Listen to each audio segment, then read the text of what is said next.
आप सब लोगों को मेरा नमस्कार। आज दिल्ली सेक्रेटेरिएट के प्रांगण में आए हुए सभी खिलाड़ियों का बहुत बहुत स्वागत है। मैं आप सब लोगों को बधाई देना चाहता हूं। मैं अभी देख रहा था कि एप्लीकेशन कई लोगों ने अप्लाई किया था इस स्कीम के तहत।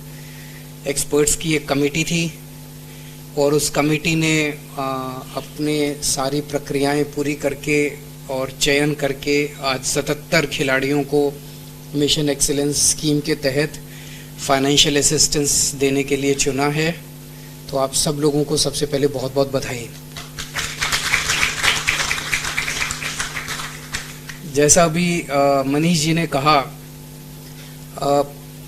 अपने देश में अभी तक ये प्रथा चली आई है कि जब खिलाड़ी कॉमनवेल्थ गेम्स में, एशियन गेम्स में, ओलंपिक्स में और इंटरनेशनल नेशनल गेम्स में जीत के आता है तो उसको उसके साथ खड़े होने वाले बहुत लोग मिल जाते हैं, बहुत सरकारें मिल जाती हैं।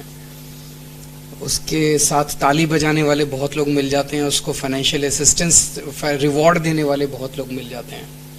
लेकिन जब उसके संघर्ष के दिन होते हैं, उस संघर्ष के दिनों में वो अकेला होता है।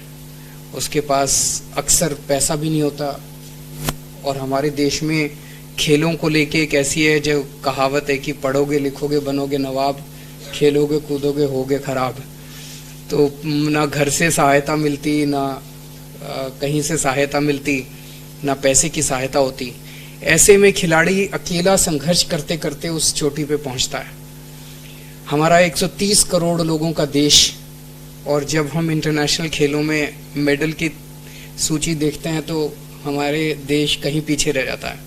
तो ऐसा नहीं कि हमारे यहाँ टैलेंट नहीं है, टैलेंट तो बहुत है। गांव-गांव में चले जाओ, मोहल्ले मोहल्ले में चले जाओ, आपको टैलेंट भरमार मिलेगा। उस टैलेंट को आज तक किसी भी सरकार ने सपोर्ट नहीं किया था। तो हमारी सरकार जो है वो एक नई आशा की किरण लेके आई। अलग अलग क्षेत्रों के अंदर हमारी सरकार ने किस्म किस्म के काम किए हैं। शिक्षा के क्षेत्र में, बिजली के क्षेत्र में, पानी के क्षेत्र में, हेल्थ के क्षेत्र में। खेलों को भी हम बढ़ावा देना चाहते हैं। हम वो दिन देखना चाहते हैं जब हम चाइना से ज़्यादा मेडल लेके आएंगे इंटरनेशनल एरिया के अंदर। उन्हीं सब चीज़ों को ध्यान में रखते हुए कई सारी योजनाएं बनाई गई हैं। ऐसा नहीं कि एक मिशन एक्सीलेंस स्कीम बना देने से खेलों के सेक्टर में बहुत बड़ा परिवर्तन आ जाएगा। ये उन जो पूरा खेलों के क्षेत्र में जो हमने पूरा एक विजन तैयार किया है, ये मिशन एक्सीलेंस स्कीम उसमें से एक है। जैसा अभी मनीष जी ने बताया, स्पोर्ट्स यूनिवर्सिटी तैयार की जा रही है। वो स्पोर्ट्स यूनिवर्सिटी के अंदर आप जैसे सभी खिलाड़ियों को ट्रेनिंग भी दी जाएगी, इंटरनेशनल कोचेस को भी बुलाया जाएगा।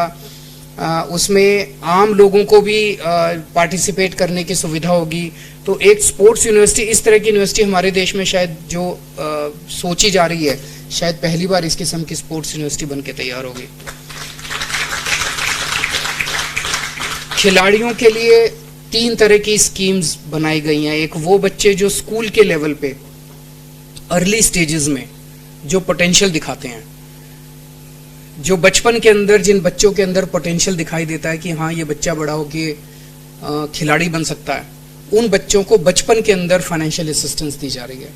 उसके बाद दूसरी कैटेगरी मिड लेवल पे है और एक है जो अपर लेवल पे, जिसमें आप लोग मिशन एक्सीलेंस स्कीम है, जिसमें आप लोग आते हैं।